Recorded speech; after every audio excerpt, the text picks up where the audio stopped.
Hi అండి. Nursery నుంచి అయితే రోజ్ ప్లాంట్ తీసుకొచ్చాను. మనం ఎప్పుడైనా నర్సరీ నుంచి ఏమైనా ప్లాంట్స్ తెచ్చుకునేటప్పుడు ఏంటంటే వన్ నైట్ కానీ వన్ డే కానీ మనం ఏ ప్లేస్లో అయితే మొక్కలు వేయాలనుకుంటున్నామో ఆ ప్లేస్లో వాటిని ఉంచితే ఆ క్లైమేట్కి అది సెట్ అవుద్ది. మనం వేసుకున్నాక మంచి రీగ్రోత్ అయితే అయిపోతుంది.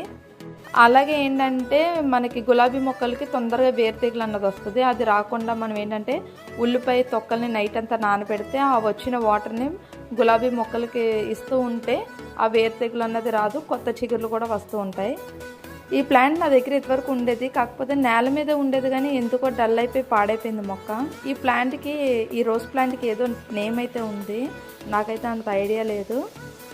ఈ రోజ్ ప్లాంట్కి ఫ్లవర్స్ అయితే బాగా పూస్తాయి, 5, 4 అలా పూస్తాయి ఒకేసారి. టెర్రస్ పైన కూడా చాలా రోజెస్ ప్లాంట్స్ ఉన్నాయి, సమ్మర్కి పాడైపోయినాయి. అందుకని ఈ రోజ్ ప్లాంట్ అయితే ఇప్పుడు తీసుకొచ్చాను. ఇంకొన్ని రోజ్ ప్లాంట్స్ తీసుకురావాలి. And thank you for watching and please subscribe this channel.